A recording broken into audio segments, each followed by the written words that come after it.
तो इग्नू के बारे में हम बात करते हैं। इग्नू के बारे में स्टूडेंट्स ने जो सवाल किए हैं, पहले तो मैं ये बोलूँ आपको कि आपकी कोई भी क्वेरी होती है ना, आप इग्नू की साइट पे जाके खुद चेक कर सकते हैं। मतलब आपको मेरे ऊपर डिपेंड रहने की जरूरत नहीं है।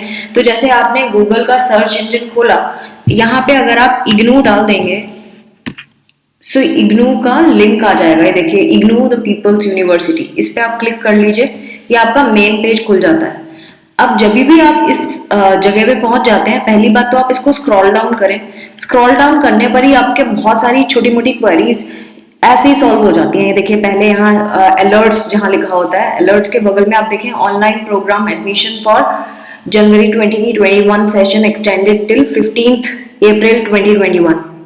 एक तो होता है ऑनलाइन प्रोग्राम और एक होता है डिस्टेंस। देखिए, डिस्टेंस मोड के लिए भी इन्होंने 15 अप्रैल कर दिया undergraduate and postgraduate programmes के लिए। ये लोग यहाँ अपडेट डालते रहते हैं। तो मुझे किसी ने पूछा था कि मैम क्या एडमिशन की डेट निकल गई है? सो ये मेरा जवाब है, एडमिशन की डेट 15 अप्रैल तक है। आप अपना एडमिशन ले सकते हैं जिन जिन को भी लेना है। एक तो ये क्वेश्चन था कि जनवरी सेशन का कि क्या मतलब कब तक है एडमिशन डेट, तो ये इसका जवाब है, 15 अप्रैल तक है। आप 15 अप्रैल तक एडमिशन ले सकते हैं। अगेन टर्म ये असाइनमेंट के बारे में स्टूडेंट्स ने पूछा है। मैं आपको पढ़ देती हूँ, क्वेश्चंस भी क्वेरीज भी पढ़ देती हूँ, किस किस ने क्या क्या पूछा था मुझसे। जनवरी सेशन की गाइडलाइंस क्या क्या फॉलो करनी है, ये मुझसे सवाल पूछा गया है। और ये गाइडलाइंस जनवरी सेशन की जनवरी में आपने लिया है तो आपका दिसंबर में पड़ेगा, उसके लिए इन्होंने अभी तक कोई गाइडलाइंस डाली नहीं है ऑनलाइन। अगर आप चाहे तो यहाँ पे देख सकते हैं। मेरे ख्याल से क्योंकि कोरोना जिस तरह से फैल रहा है, तो मुझे लगता है कि गाइडलाइंस जनवरी सेशन वालों के लिए भी वही होने वाली है कि जिनकी जो जून 2021 सेशंस के लिए है।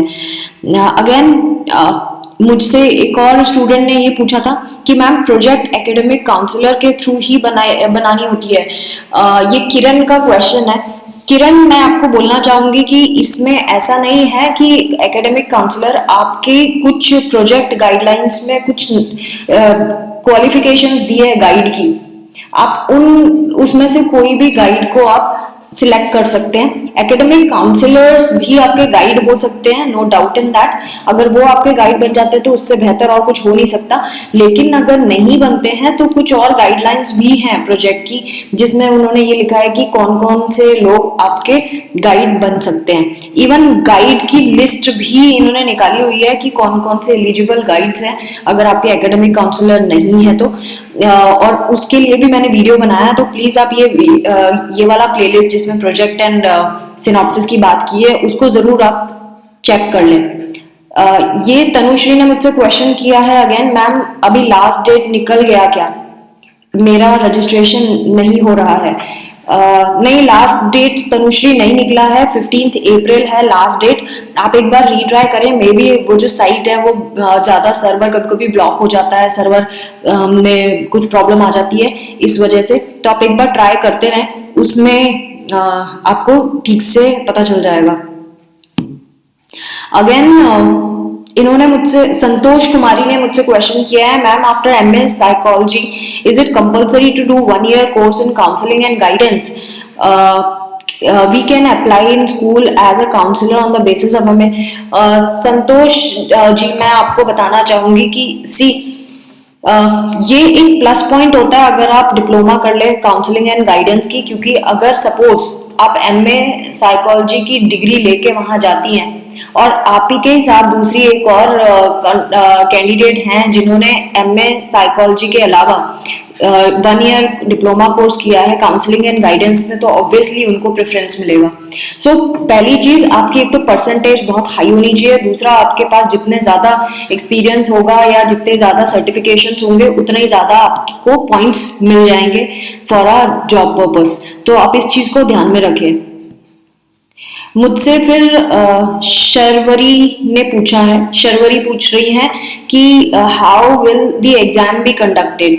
एग्जाम मुझे पता नहीं है इसके बारे में कि ऑनलाइन ही होगा फॉर श्योर, बट अब वो किस तरह से करेंगे ये मुझे कोई आइडिया नहीं है। आपको अपने जूनियर से पता करना होगा, अगर आपने कोई ग्रुप ज्वाइन किया है वहां आप अगर ये क्वेरी डालेंगे तो आपको पता चल जाएगा। डिम्पल मुझसे पूछ रही है एमए साइकोलॉजी फर्स्ट ईयर के असाइनमेंट कैसे बनाए, थोड़ा गाइडलाइंस दीजिए। तो इसका थोड़ा लंबा प्रोसेस है। डिम्पल आप इस वीडियो को अगर वॉच कर रही हैं तो प्लीज मेरी इस इंस्ट्रक्शन को जरूर फॉलो करें। आप स्टूडेंट जोन में जाएं। स्टूडेंट जोन में जब आप जाती हैं तो यहाँ पे जब आप स्क्रॉल डाउन करेंगी तो आपको असाइनमेंट्स लिखा हुआ दिख जाएगा। ये देखिए असाइनमेंट्स पे जब आप क्लिक करेंगी तो ये एक बॉक्स सा खुल जाएगा, ऊपर लिखा है masters degree programme.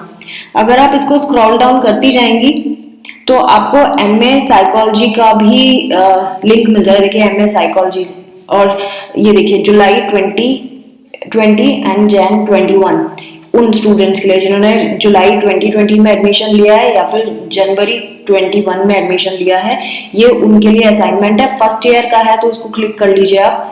First year का जब आप क्लिक करेंगी तो ये आपको असाइनमेंट का पूरा ये शीट खुल जाएगी, डॉक्यूमेंट्स खुल जाएंगे। और इसमें देखिए यहाँ पे इन्होंने गाइडलाइंस भी दिए हैं।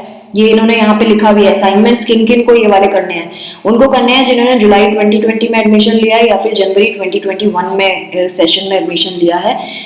और इस गाइडलाइन को बहुत अच्छे से पढ़ना बहुत जरूरी है। अगर आप ढंग से नहीं पढ़ेंगी तो आप कुछ गलत भी कर सकती हैं।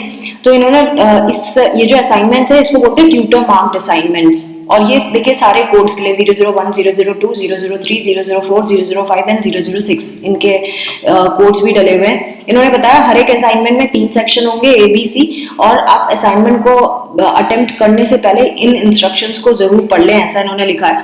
और टर्म एंड एग्जाम जो ट्यूटर मार्क्ड असाइनमेंट्स जो होते हैं इनके क्वेश्चंस अपने शब्दों में आपको लिखना है। कुछ स्टूडेंट्स मुझे इंस्टा पे भी मैसेज करके पूछते हैं कि क्या हम कॉपी कर सकते हैं। कॉपी नहीं करना है, आप उसको समझें, उसका आंसर समझें। हालांकि जितने भी असाइनमेंट में क्वेश्चन होते हैं वो सब आपको बुक में मिल जाएंगे। तो बेटर आइडिया ये है कि आप एक एक यूनिट पढ़ते जाइए और असाइनमेंट को साइड में रख के उस टॉपिक से रिलेटेड जो भी आपको क्वेश्चंस मिल रहे हैं उनको मार्क करते जाइए, पेज फोल्ड करते जाइए, सो दैट जब आप लिखेंगे तो आपको दिक्कत ना हो। इवन आप साइड में अपने नोट्स भी बनाते जाइए असाइनमेंट्स के, कि अगर आपको सपोज फर्स्ट यूनिट आपने पढ़ी है और आपने उस यूनिट को पढ़ने के बाद असाइनमेंट में उससे रिलेटेड कोई क्वेश्चन देख लिया तो आप उसके आंसर्स रफ में एटलीस्ट लिख लीजिए। उससे आपको आइडिया लग जाएगा कि क्या लिखना है, एंड उसके बाद फिर आप अपने सेंटेंसेस बना के उसको फुलफिल कर सकते हैं। और वर्ड लिमिट में लिखना है ये उन्होंने बताया है। वर्ड लिमिट कैसे आपको डिसाइड करनी है वो भी मैं बताऊंगी। जैसे A4 साइज पेपर होता है तो उसमें क्या होता है, जैसे कि 3 मार्कर है तो सिर्फ आपको एक साइड की शीट भरनी है, कभी कभी वो आधी ही भरती है। तो डिपेंड्स कि आपका आंसर कितनी हद तक आ सकता है। तो अगर 3 मार्क का कोई आंसर है तो वो आपको सिर्फ एक A4 साइज शीट का आधा शीट भरना इज इनफ, उतना काफी होता है। और अगर आप अगेन आप वर्ड की साइज कितनी रखते हैं वो भी मैटर करता है। कई लोग बहुत छोटा लिखते हैं, कई लोग बहुत बड़ा लिखते हैं, तो कई लोग बीच का लिखते हैं, तो उसके हिसाब से फिर आपका पेज उसी हिसाब से भरेगा। सो ये आपको ध्यान रखना है। अगेन जब हम वर्ड काउंट करते हैं तो वर्ड काउंट में हम बड़े वर्ड्स को काउंट करते हैं, इट इज दैट, ये सारी चीजें काउंट नहीं होती। तो आप उस हिसाब से अपने वर्ड्स भी काउंट कर सकते हैं इफ यू वांट। अगर आप बिल्कुल एग्जैक्ट काउंट करके लिखना चाहते हैं तो आपको इस तरह से वर्ड काउंट करना होगा। फिर अगेन इन्होंने ये भी बोला है कि वर्ड लिमिट के अलावा ये भी याद रखें कि आंसर्स को जब आप असाइनमेंट के क्वेश्चन के आंसर्स को लिखेंगे तो वो आप ही की अंडरस्टैंडिंग को शार्प करता है, इसलिए जरूरी है। अब सबमिशन की बात करते हैं कि सबमिट कब करना है। जिनका जुलाई 2020 सेशन था वो 31 मार्च 2021 तक सबमिट कर देंगे। और कहाँ करेंगे? अपने स्टडी सेंटर में करेंगे। जिनका जनवरी 2021 सेशन था वो 30 सितंबर तक जमा कर सकते हैं 2021 में, और वो भी स्टडी सेंटर में ही सबमिट करेंगे। अगेन जब आप अपने स्टडी सेंटर में असाइनमेंट सबमिट करेंगे तो उसकी एक फोटोकॉपी आप रख लें, फोटोकॉपी करके सबमिट करें। मतलब आपने जो भी आंसर असाइनमेंट लिखे थे उसको फोटोकॉपी करके अपने पास एक कॉपी रख लें असाइनमेंट सबमिट करने से पहले, वो आपको एग्जाम में भी काम आएगी पढ़ने के लिए। सो इन्होंने ये बोला है। और जो स्टडी सेंटर है वो आपके असाइनमेंट्स को रिटर्न कर देता है इवैल्यूएशन के बाद। जो कंप्लीटेड असाइनमेंट है ये कहाँ भेजने हैं? जैसे कि मैंने बताया स्टडी सेंटर में भेजना होता है। स्टडी सेंटर में आपको खुद पर्सनली जाके आप सबमिट करो और एक्नॉलेजमेंट लेके आए। वो एक्नॉलेजमेंट देते हैं जिसमें लिखा होता है कि आपने ये नंबर के असाइनमेंट सबमिट किया और वहाँ पे स्टैम्प और सिग्नेचर लगा के आपको देंगे एक्नॉलेजमेंट। मेक श्योर कि वो अपने स्टडी सेंटर की स्टैम्प जरूर लगाए, नहीं तो आपका एक्नॉलेजमेंट का कोई मतलब नहीं रह जाता।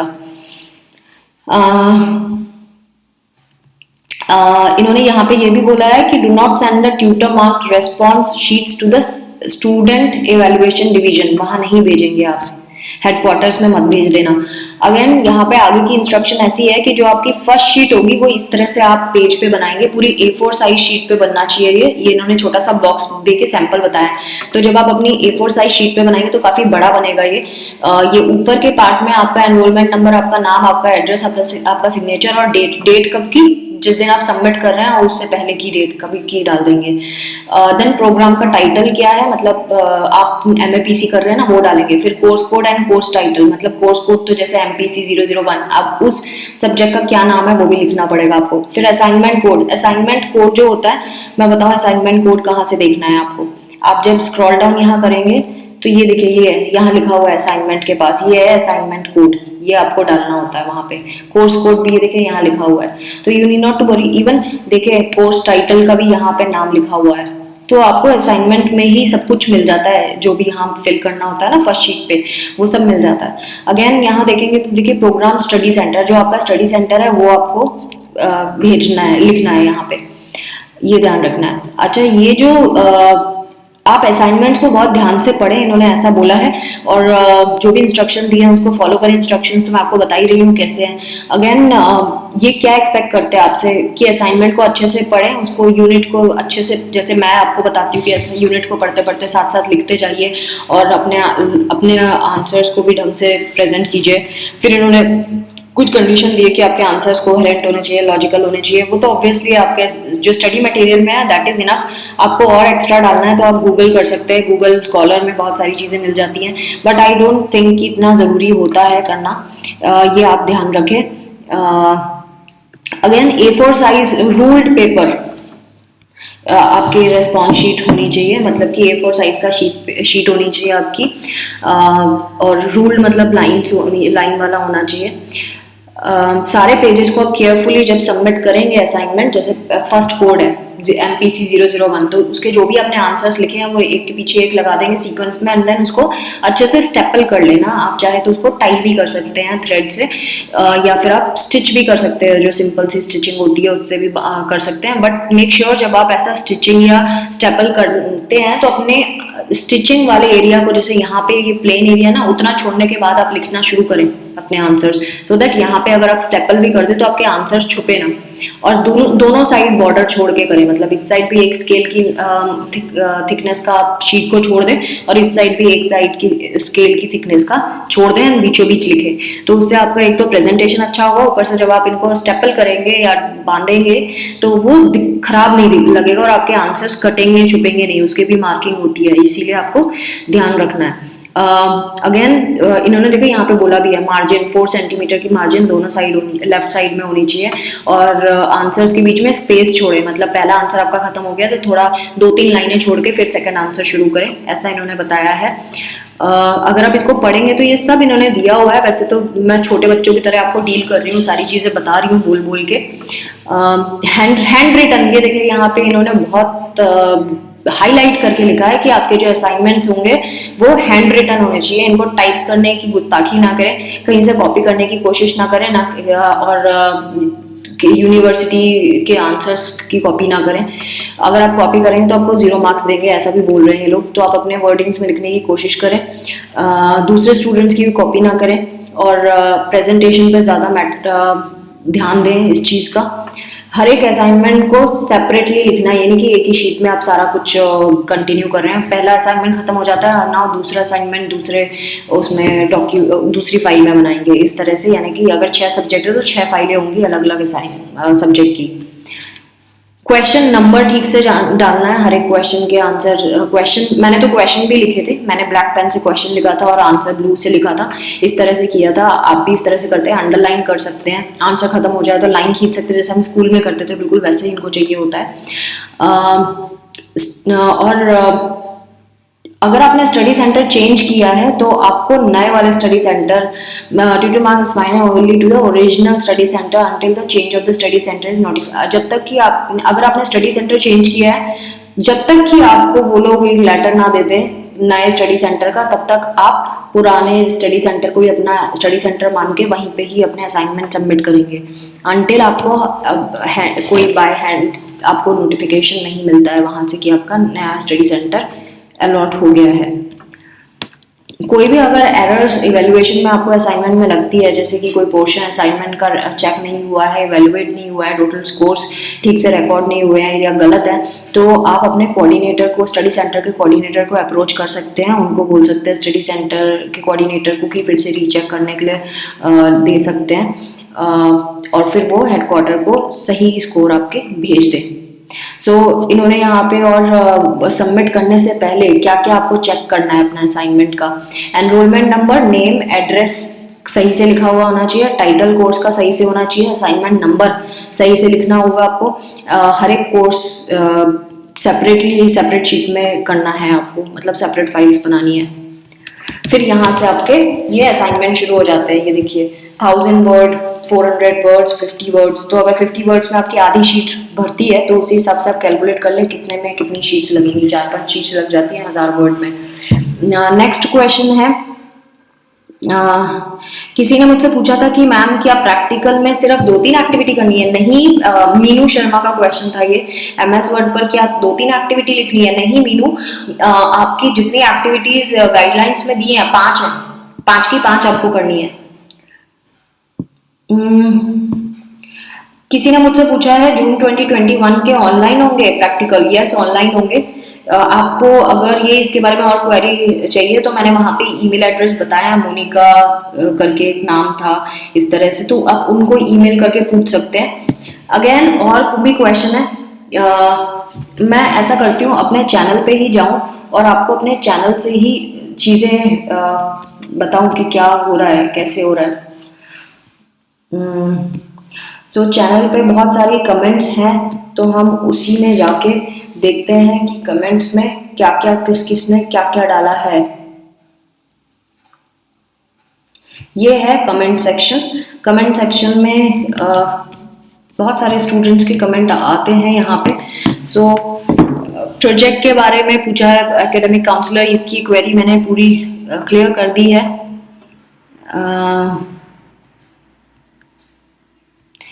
ये भी मैंने बता दिया है। सर्वरी का भी मैंने डाउट क्लियर कर दिया है। 2-3 नई सारी एक्टिविटीज का भी मैं बता चुकी हूँ।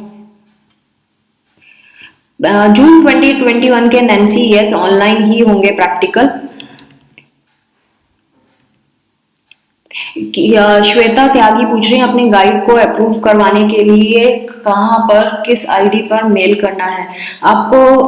ये मैंने यहाँ पे ईमेल आईडी भी दिया है, अगर आप देखें तो यहाँ पे मैंने बताया psychology@ignu.ac.in करना है। स्टोइक शेरी पूछ रही है ma'am can you please share one of your practical of case study? मेरा तो रिटन था, हैंड रिटन था, मैंने ऐसा नहीं किया था, तो मैं केस स्टडी का सैंपल मैंने आपको फॉर्मेट बताया, आप उस फॉर्मेट को फॉलो क्यों नहीं करती हैं? क्योंकि ऐसा इट इज़ नॉट डिफिकल्ट, आपको सिर्फ अपनी भाषा में लिखना है केस स्टडी किसी केस के बारे में जब आप करती हैं। आप अगर चाहें तो मेरी इंटर्नशिप की का जो एक वीडियो मैंने बनाया उसमें आप इसका फॉर्मेट देख सकती हैं, उससे आपको आइडिया लग जाएगा किस तरह से करते हैं। आगे देखो बोल रहे हैं आई वाना मोर वीडियो मैम, आई वाना cover IGNOU syllabus for SSB. आगे देखो, मुझे पता नहीं आपका नाम क्या है एग्जैक्ट, लेकिन मैं आपको बताऊं कि मेरा शेड्यूल बहुत बहुत बिजी रहता है। इट इज़ वेरी डिफिकल्ट कि मैं एक से ज़्यादा वीडियो डाल सकूं। कभी कभी एक वीडियो डालना भी बड़ा मुश्किल लगता है, जैसे तैसे मैं अपनी नींद खराब करके भी डालती हूँ, तो उससे ज़्यादा मैं I am very sorry, I can not do much for that. आप थोड़ा सा सेल्फ स्टडी करने की कोशिश करें।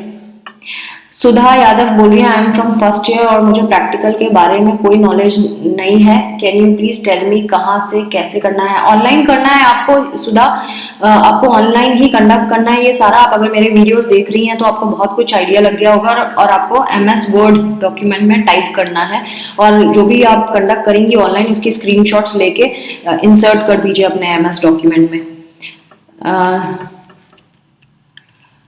बहुत सारे लोग थैंक यू बोलते हैं और आई एम ग्लैड कि मेरे वीडियोस हेल्पफुल हैं। आस्तिक बोल रहे हैं thank you so much ma'am for your efforts, choosing masters in psychology was a tough choice specially after bachelors in political science, but your tips on how to tackle this course reduces the burden allot.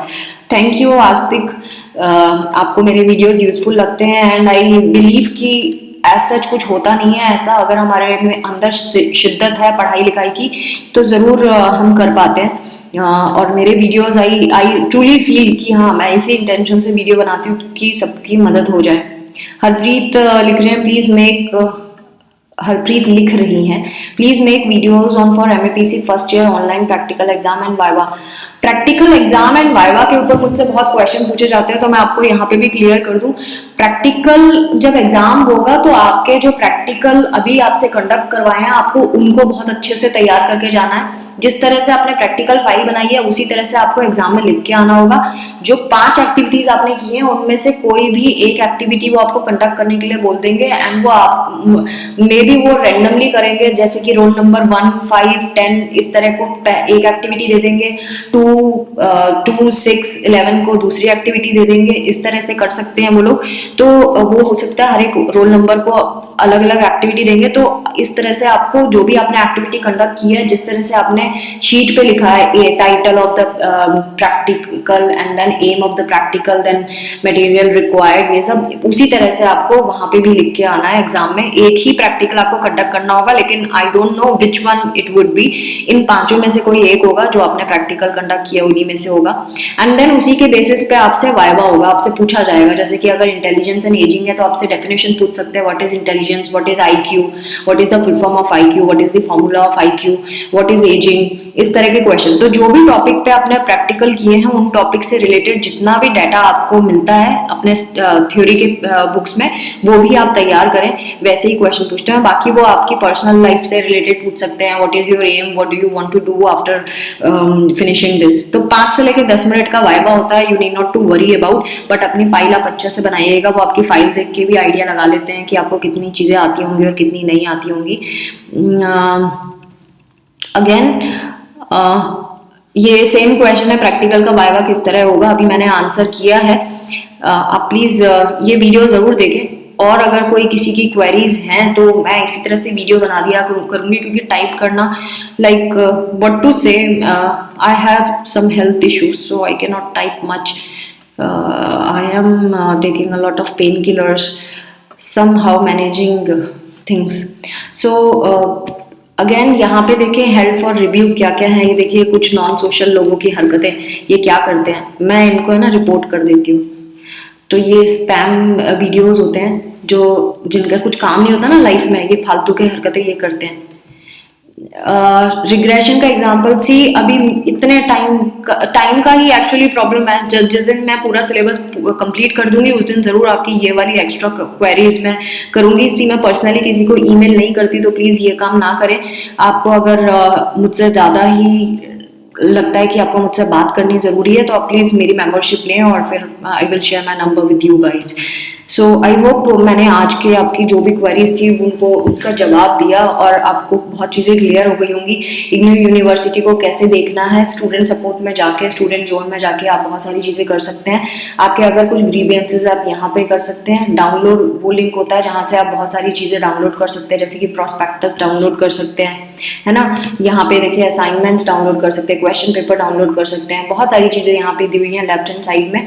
और यहाँ जो जो चीज़ें हैं, री registration form, ये सारी चीज़ें यहाँ पे वो आप कर सकते हैं। तो आप अगर एक्सप्लोर करेंगे तो आपको बहुत सारी चीज़ें समझ में आ जाएंगी, और जो बहुत अपडेटेड इन्फॉर्मेशन होती है वो यहाँ मिल जाती है आपको, ये देखिए अलर्ट्स में एंड न्यूज़ एंड अनाउंसमेंट्स में भी मिल जाती है। तो friends, this was all about today's video and I hope आपकी बहुत सारी क्वेरीज का जवाब मैंने दिया है आज।